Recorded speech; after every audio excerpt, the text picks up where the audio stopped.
Ça marche pas. Elle te dit.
Et bonjour Japan Touch Haru, nous sommes en direct du salon de Lyon, nous sommes le 18 mai 2025, chose importante à préciser puisque vous risquez d'entendre l'émission après coup.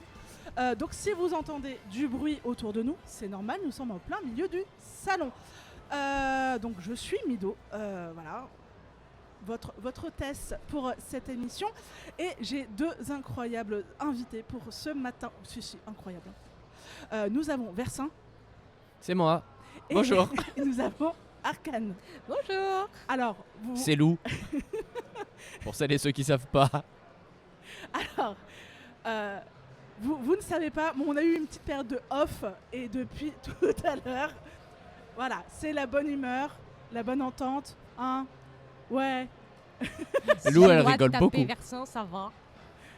Mais de toute façon, tu ne râles pas, tu boudes. C'est ça. Et si je boude pas, je râle. Est-ce que j'ai regardé ce matin toutes les vidéos pendant 1h30 ? Oui. Est-ce que ça t'a fait rire? Oui. Alors c'est tout ce qui compte. Par Ah, contre, tu vois j'avais plus de chocolat dans mon frigo. T'as tout mangé? J'avais tout mangé. T'as raison.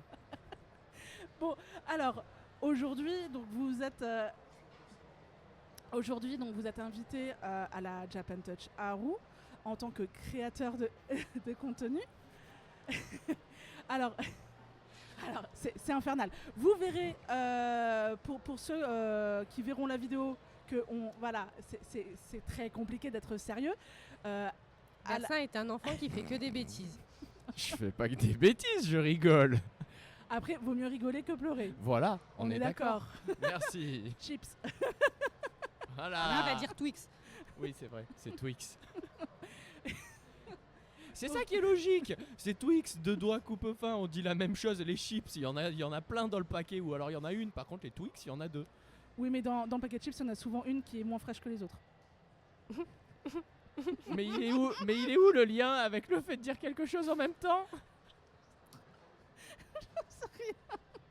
Lance un effet de mode, mon cœur. Vas-y, lance un effet Voilà. de mode. Donc désormais, dites Twix à chaque fois que vous dites deux fois la même chose avec quelqu'un. Bon, promis, la prochaine fois, je prendrai une vidéo quand on fera Twix. Hein, Versity ? On prendra une vidéo ? Ouais, on verra. Donc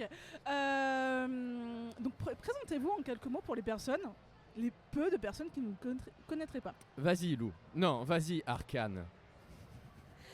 Ah, dans ces vidéos, je suis Lou, donc je suis fan de Rondoudou, de Cheshire et de chocolat.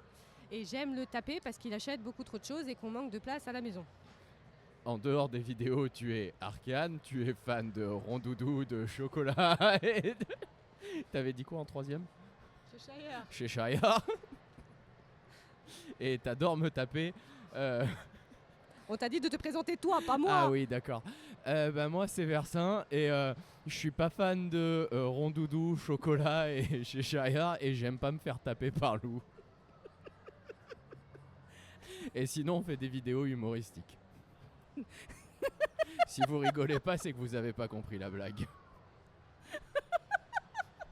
Ah, il vient de me Alors, faire juste taper. conseil, la résine, ça fond bien. Il y a la clim à la maison, donc de toute façon, il fait frais. Oui, mais pas besoin de la clim pour mettre le feu. Elles sont trop grandes pour pouvoir rentrer dans le four. Et si elle met le feu à la maison, on perd tout. Donc c'est bon. À côté de la piscine, Au cas où. J'ai le truc, tu sais, pour faire dorer les... comment ça s'appelle ce truc là Les crèmes brûlées. Les crèmes brûlées. Voilà. Ah. Cartouche. Un chalumeau. Et Ouais, donc ça. là, C'est- Versant, tous les soirs, il va vérifier ses résines. Bon, alors, ce n'est pas votre activité principale, hein, la création de contenu. Non. Sauf si j'ai loupé un épisode. Non. Comment vous arrivez à équilibrer vos activités? Comment ça se passe? Est-ce que c'est pas trop compliqué? Est-ce que vous arrivez à dormir? Moi, oui, parce que de toute façon, si je dors pas, je suis de mauvaise humeur. Lui, non. Après, comme vous le voyez, elle est de mauvaise humeur dans toutes les vidéos, donc Bah, ça, c'est à cause de toi, ça. un peu de sérieux, s'il vous plaît. C'est fou ça. C'est pas ça. C'est fou ça. Un peu de sérieux sur le plateau. Donc, Vas-y, mon cœur. On travaille beaucoup en semaine et du coup, en fait, on prend généralement le week-end pour pouvoir tourner toutes les vidéos de la semaine à venir, voire même prendre de l'avance quand justement on est en convention le week-end, ce qui nous mange une période de tournage. Et on tourne des fois le soir également en rentrant du travail quand on a une vidéo bien précise qui doit sortir rapidement, ce genre de choses. Donc en fait, c'est une organisation, mais c'est un travail à temps plein qui fait que du coup, on travaille 7 jours sur 7. voilà. Donc l'organisation, comment vous faites pour vous organiser? On le fait pas. On s'organise pas. On espère que des fois ça passe et qu'on ait du temps pour nous. Et la plupart du temps, On n'en a pas. voilà. Et est-ce que vous aimeriez que ce soit une activité à 100% ou 70% Non. ou est-ce que vous aimeriez continuer à avoir une double vie, Alors, entre guillemets, hein. je pense qu'on aura peut-être deux réponses différentes, mais je suis pas vraiment sûr. Moi, je sais que non, je ne veux pas que ça devienne un plein temps, principalement parce que ça reste un plaisir. Ça reste un plus et ça reste quelque chose qu'on fait ensemble, qu'on fait en couple. Il y a un moment où si ça devient vraiment une activité à 100% plein temps et que donc ça devient vraiment notre vie unique, entre guillemets, et qu'on n'a pas justement un autre travail, forcément ça va venir avec un stress supplémentaire qui est le stress de... C'est ça qui va nous faire vivre pour de bon, c'est ça qu'on va devoir continuellement gérer. Et en fait, qui dit qu'on amène du stress dans quelque chose qui est censé être agréable, dit que ça risque de devenir moins agréable par moment. Et le problème, c'est que c'est pas comme si on faisait vraiment tous les deux nos vidéos complètement distinctes. On fait vraiment quelque chose de couple. Donc par définition, ce plaisir, c'est un plaisir qu'on partage ensemble. C'est un plaisir de couple aussi. Et si jamais on met du stress dedans, Ça va impacter notre couple. voilà, ce sera très difficile finalement de prendre le pas de recul et de faire la division de c'est le travail, c'est le couple. Non, parce qu'en fait, le couple et le travail se mêlent ensemble. Et donc, faire ça en mode c'est notre seul et unique revenu, c'est notre activité à 100%, en fait, on n'arrivera plus à le dissocier et notre vie de couple risque d'en pâtir. Et c'est pas le but, vu que le but est justement que ça nous permette de nous réunir et d'avoir un moment où on s'éclate, on rigole, on déconne, et qui nous permet de nous déconnecter justement des soucis de la vie. Et si ça apporte des soucis dans la vie, c'est pas vraiment le but, quoi.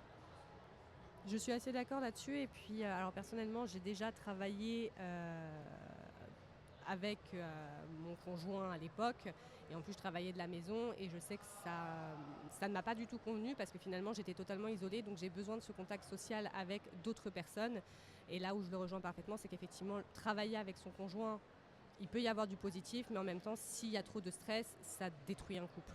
Donc non, je pense que c'est la situation telle qu'elle est très bien en fait. Et puis je suis pas sûr qu'elle accepterait plus de mes blagues. Non, Donc finalement, c'est bien qu'elle ait du temps loin de mes blagues. Ça va.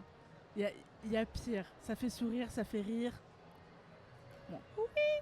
parce que vous le regardez pendant 1 minute. Moi, je vais. Râler, ça prolonge la vie. Il paraît. Bah du coup, je suis Elle est immortelle. Tu m'as Ah, rendu Twix. immortelle, mon cœur, c'est beau. Non, parce qu'avec Versetti qui est à la technique, on a les mêmes conversations tout le temps. Voilà. Donc je comprends, je comprends. C'est lequel des deux qui est immortel du coup? Du coup, c'est moi. Ah. C'est lui qui fait les blagues. J'ai une question, j'ai une réponse. Et ah, il fonctionne pas. Alors attention. Nous avons un bug technique. Il y a Versetti qui veut. Qui veut parler, mais le micro, il veut pas qu'il parle. Bon bah tant pis. Voilà. Une, deux. C'est Mido Encore un pouvoir. homme, voilà, un homme brimé encore. Donc Bon. moi je vais prendre sa défense en direct pour dire que donc il fait des blagues extrêmement fines, extrêmement recherchées, et en fait c'est juste qu'elles sont pas comprises à leur valeur, et c'est finalement exactement ce que je vis au quotidien avec Arcane, pardon. Et non mais en fait me regarde pas comme ça, c'est juste que t'as pas compris la blague. Là. Ah Bon. Vous êtes aussi connu pour avoir une mangathèque de folie. Ça pourrait être une librairie à elle toute seule. Oui. Il y a à peu près combien de titres de... C'est facile. de titres. Manga Collect. Yes. On fait une pub gratuite pour le pote Fred de Manga Collect. C'est très très bien comme application, c'est très très très pratique. Alors Voilà. actuellement, et encore on en a acheté un aujourd'hui donc on l'a pas rajouté, mais on en a 5905, donc Elle te parle de 5906. séries, pas De de séries. tomes. Bah, de série 957. Ouh. Sachant Voilà. qu'on lit des romans à côté aussi. Oui, bah, la même Voilà. ici. Voilà. On sait, on connaît. Voilà. Ah ben celui qu'on a rajouté aujourd'hui, on peut pas le rajouter. Il Il est est pas pas sorti sur Manga officiellement Collect. Il faut le rajouter. C'est Wave. Sinon on a 958 éditions. Voilà. Wave qui a un très bon manga aussi. Faut le lire. Alors, il y a eu un petit débat ce matin quand on est arrivé. Est-ce que les mangas, c'est seulement pour les enfants? Non. Pourquoi? Parce que vous m'excuserez, mais faire lire du Berserk à un enfant de 10 ans, il va y avoir un souci quelque part.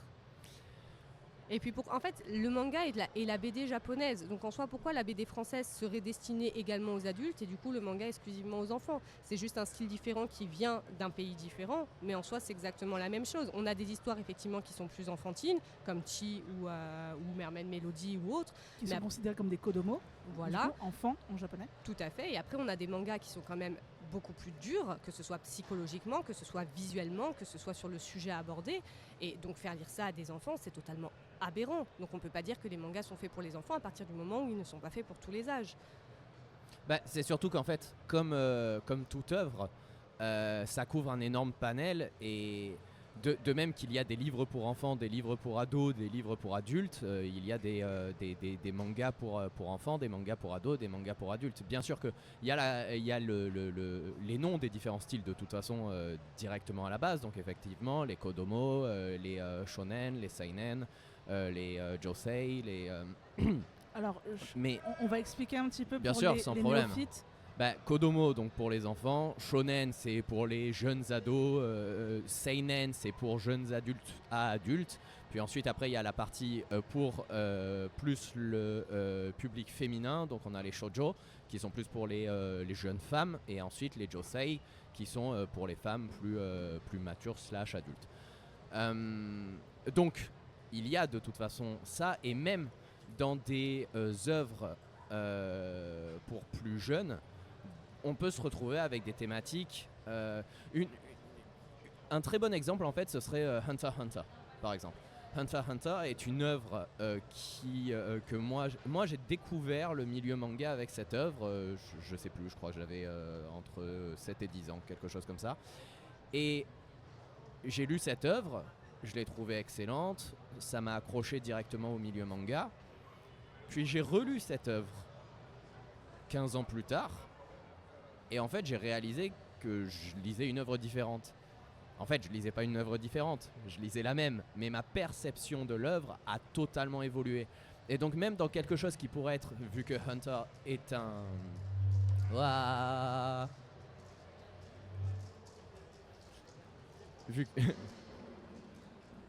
Donc, Je reprends. pardon. Non, il n'y a pas de souci.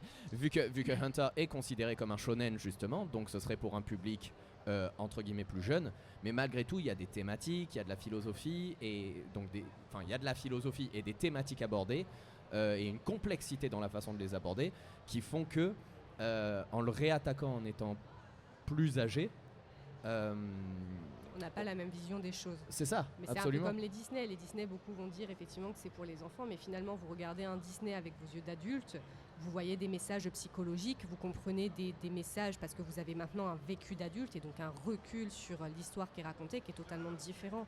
Et c'est ça que je trouve beau, c'est qu'effectivement, il y a certaines choses qu'on peut regarder autant enfant et partager finalement avec ses enfants parce que ça permet également d'avoir une passion commune avec les plus jeunes, mais avoir une vision totalement différente d'une même histoire. Parce qu'on n'a pas le même vécu et donc pas la même perception. Oui, par exemple, les Winnie l'ourson, c'est un très bon exemple, puisque avec un œil adulte, on comprend que c'est tous les troubles 10, tous les troubles psy. Tout à fait. Voilà, chaque personnage représente un trouble 10 ou un trouble psy. Et ça, enfant, je pense qu'on n'arrive pas à l'identifier. Absolument. Pardon.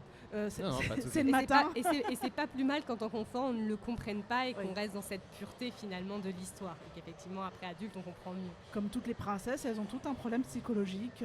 Le syndrome de Stockholm, le syndrome de l'infirmière, C'est elles ça. ont toutes. Aujourd'hui, on a une petite crise. On a dû manger avec de la musique qui se balade. C'est un peu compliqué. Je suis désolée pour ceux qui nous entendent. salon. Alors, aujourd'hui, on a un avant et après Covid dans le secteur du livre et du manga. Beaucoup de maisons d'édition se sont mis à la version numérique, également au niveau des comics. Qu'est-ce que vous en pensez de cette arrivée 100% numérique, pure média, même les webtoons ou, qu'est-ce que vous en pensez? Pour moi, il y a du pour et du contre. À titre personnel, je préfère largement avoir la version papier parce que j'aime avoir le livre entre les mains et j'ai une âme de collectionneuse qui fait qu'effectivement, avoir des murs de manga, je trouve ça magnifique. Par contre, c'est vrai qu'on n'a pas tous le même budget. Il y a aussi un point de vue écologique où on peut dire qu'effectivement, d'un point de vue papier, pouvoir lire sur une tablette, c'est quand même plus sympa. Donc il y a du pour et du contre. Je pense que tout le monde peut y trouver son compte finalement et je sais que personnellement je lis quelques webtoons effectivement sur l'application. Avoir un chapitre à lire par semaine me permet d'avoir plus de temps que de devoir lire un livre en une demi-heure où j'aurais pas forcément le temps à trouver. Je te rejoins à peu près là-dessus. Moi, j'aime aussi avoir l'objet. Maintenant, ça a un coût. Et un coût qui augmente de plus en plus à chaque fois. Donc forcément, c'est un paramètre à prendre en compte. Après, je le vois même pas en pour et contre en fait. Pour moi, c'est l'évolution du temps, c'est normal. Il y a certaines œuvres de toute façon qui marchent mieux en ligne. Je prends justement pour preuve certains webtoons. Typiquement, on en parlait d'ailleurs hier soir à un moment, mais un webtoon que j'aime énormément, c'est Jungle Juice. Et quand on a des scènes où, pour la puissance du personnage, il lance une attaque et l'attaque, tu dois descendre pendant 30 secondes l'image qui donne en fait toute la puissance, toute la vitesse, tout ce qui se passe, toute l'intensité de la scène. Quand ça c'est remis sur papier et que on descend, une descente qui devrait être un dessin à taille réelle de 1m20 qui est transformé en un dessin de 12 cm pour rentrer dans une page, l'intensité, tu l'as complètement perdue. C'est plus du tout la même chose.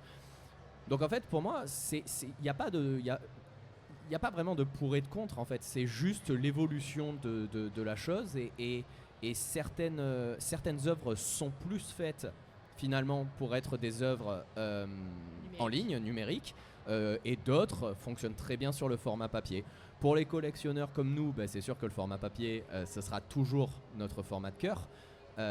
Et c'est pour ça que même des œuvres comme Jungle Juice, au moment où elles ont été éditées, je me suis directement mis à les prendre parce que j'aime ce plaisir de feuilleter, et j'aime ce plaisir du livre, j'aime l'odeur des livres, j'aime tout ce que ça apporte.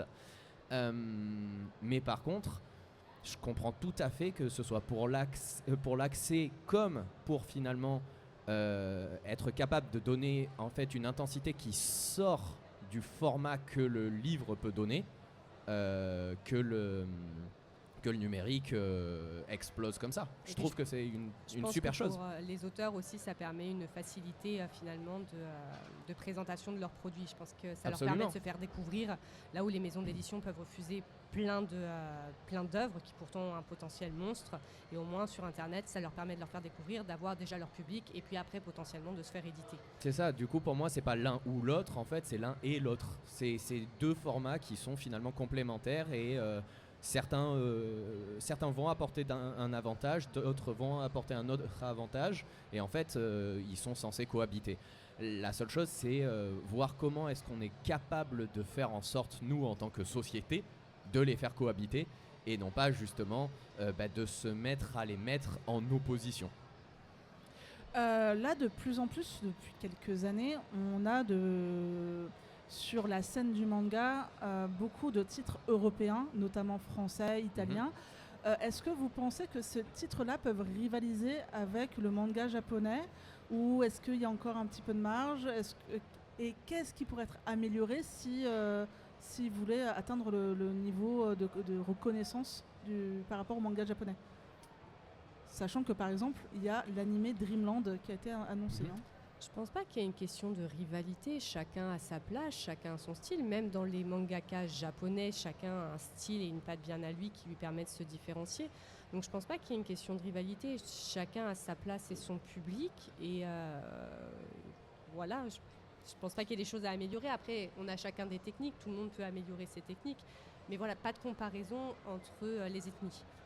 C'est ça, je suis plutôt d'accord aussi sur ce point-là, c'est qu'en fait, le manga, aujourd'hui, à la base, c'est entre guillemets la BD japonaise. Donc, c'est un style graphique, c'est une façon de faire, c'est des codes. Tout comme la BD franco-belge a ses propres codes, tout comme les comics ont leurs propres codes, etc., etc. Donc, en fait, le manga et le webtoon a ses propres codes aussi. Donc le manga et les manhwa aussi, voilà, comme ça j'ai fait le tour. Non mais donc les mangas ont leur propre code. Une fois qu'on dit qu'on suit ces codes et que donc du coup on crée une œuvre qui est du même genre, il n'y a pas vraiment de rivalité à avoir. Ça peut venir de n'importe où. Je trouve ça beau au contraire de se dire que justement ces œuvres venant d'une île complètement austère au reste du monde et puis outrepasser toutes les frontières et finalement devenir quelque chose de totalement international qui fait qu'aujourd'hui on se retrouve avec des mangakas en Europe qui sortent des œuvres et qui pour certaines sont absolument incroyables. Certaines sont aujourd'hui d'ailleurs extrêmement connues même au Japon, on peut parler de Radiant par exemple, mais même en dehors de ça, il y a des œuvres, tout à l'heure on parlait de Wave, donc aujourd'hui je ne l'ai pas encore lu moi, mais par contre on a parlé avec son mangaka hier et c'était super agréable et là on a finalement un manga sur le surf et c'est quelque chose de super cool parce que c'est une thématique qui n'est pour ainsi dire jamais abordée dans les mangas. Donc ça permet aussi d'avoir un œil neuf parce qu'on a cet œil européen qui permet en fait d'inclure des choses qui ne fait pas partie de la culture japonaise et donc finalement d'avoir des œuvres qui vont pouvoir être plus ouvertes au monde en général. Et après, comme toutes celles et ceux qui nous suivent le savent, je suis un fanatique incontesté de Grain Mechanic de Yamishin et qui est du coup une œuvre franco-suisse. Et c'est pour la peine pour moi, c'est une de mes, ça rentre dans mes tops de mes œuvres préférées. Donc pour moi, il n'y a pas de rivalité à avoir encore une fois entre le Japon et l'Europe. C'est comme pour la question précédente en fait, c'est juste un amour pour un amour commun pour un style d'œuvre qui est le manga Et on doit soutenir dans les deux cas et faire en sorte que ça évolue. Parce que finalement, les mangas donnent un code, mais l'importance de l'œuvre, c'est pas les codes, c'est ce que l'œuvre donne. C'est le cœur de l'œuvre, c'est l'âme de l'œuvre. C'est finalement le cœur et l'âme de l'auteur. Qu'il soit nommé mangaka ou dessinateur ou illustrateur, au final, c'est qu'un mot. La réalité, c'est que ce qui importe, c'est l'œuvre en elle-même et le plaisir de la lecture. Et ça, on s'en fout, que ça vienne du Japon, que ça vienne de Chine, que ça vienne de Corée, que ça vienne de France, que ça vienne des États-Unis. Le résultat est le même. Si tu lis une œuvre et qu'elle te procure des émotions, qu'elle te fait vibrer et que tu fermes cette œuvre et que tu te dis « Waouh, j'ai passé un moment de fou », bah en fait, les origines, on s'en carre. Alors, on arrive bientôt à la fin de l'interview, déjà, ça passe trop vite. On parle trop. Ah mais de toute façon, c'est le principe, moi je suis juste là pour poser des questions, je suis pas là pour parler. Alors, quelques petites questions pour mieux vous connaître. On va faire un « tu préfères ». Oui, je sais. Alors, c'est « tu préfères », mais c'est « vous préférez ». DC ou Marvel? Je répondrai pas, j'aime ni l'un ni l'autre. Elle n'est pas super-héros, c'est pour ça. C'est bien de développer un minimum avant qu'elle se fasse lyncher par tout le monde. Les super-héros, ça la touche pas. C'est juste ça. Je sais pas. J'ai des héros parmi mes héros préférés qui sont du côté de Marvel. J'ai des héros qui sont parmi mes héros préférés du côté de DC. Honnêtement, je saurais pas faire un choix parce que d'un côté on me dira ah ouais tu préfères qui, je vais dire Batman, et puis après je vais dire ah ouais mais quand même Logan, et puis après je vais dire ouais et si, puis Iron Man, ouais voilà, bon bah du coup tu peux choisir avec un. Voilà, Deadpool. Bon donc on est forcé de répondre. Non mais c'est bon, j'ai compris. Celui qui est né avec des pouvoirs ou celui qui a créé des pouvoirs? Allez, on va dire, je vais le prendre dans le sens opposé, c'est-à-dire que vu que... bon, ouais, mais non, ils l'ont aussi. Choisis. J'aime pas du tout Vision, donc je vais dire DC juste pour le principe.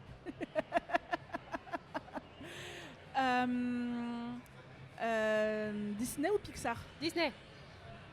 Ah, mais maintenant c'est Disney Pixar, Je sais. donc ça marche moyen. Ça Allez, aurait au pays été des merveilles. Disney ou DreamWorks. Chez Shire. DreamWorks, Chez Shire. les 5 légendes. Ah. Non, rien Non, détrône si chez c'est Shire. Disney ou Pixar, dans ce cas ce sera plutôt Disney. Avatar, Maître de l'air ou Avatar de James Cameron? Maître de l'air. Ah ouais, Maître de l'air. On est bien d'accord, c'est le vrai. On est d'accord. Sinon, c'est les Schtroumpfs. Voilà. Mais un peu plus grand. Moi j'ai adoré le premier film Avatar, pas tant pour le film parce que le film est assez basique, mais par contre j'ai adoré les retombées qu'il y a eu.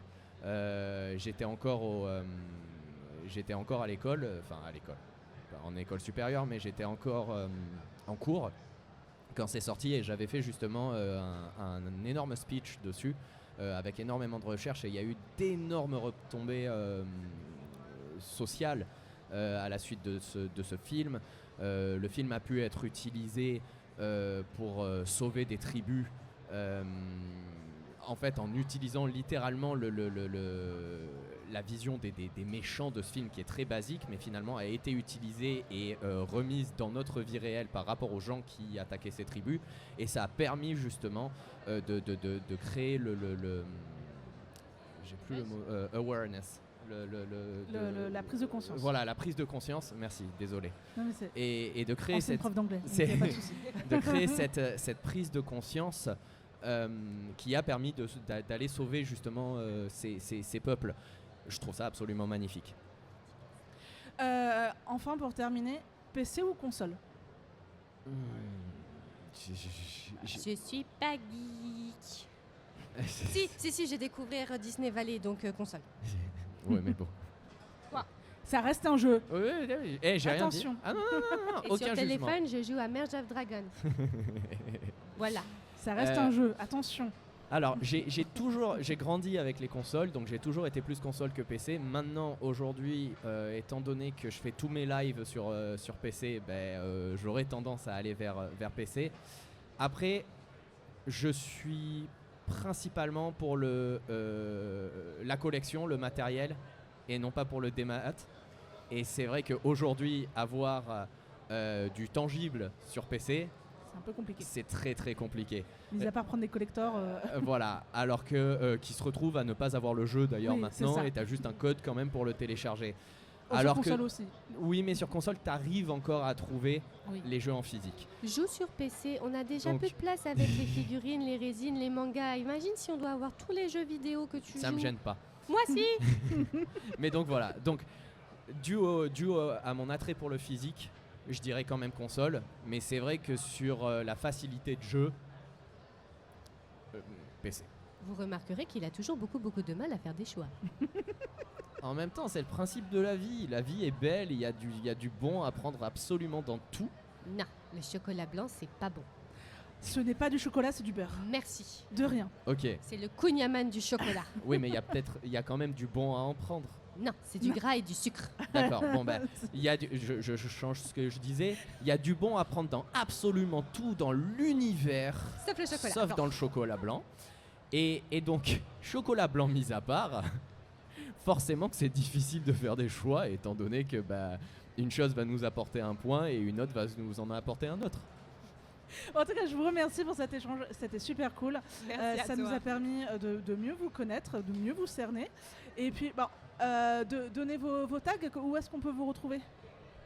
Partout. On est sur TikTok, on est sur Insta, on est sur YouTube. Du coup, maintenant, on est même sur Facebook parce que Facebook est lié à Insta. Et donc, le pseudo, c'est Versin Rap. Et le mien, c'est Arcane Blaze. N'hésitez pas à les suivre. Pour nous, on se retrouve très vite dans une prochaine émission en direct de la Japan Touch Haru. À très vite. À très vite. Des bisous. Enfin, c'est pas vrai. Bisous pour nous, parce qu'on sera plus là. Voilà. Au revoir.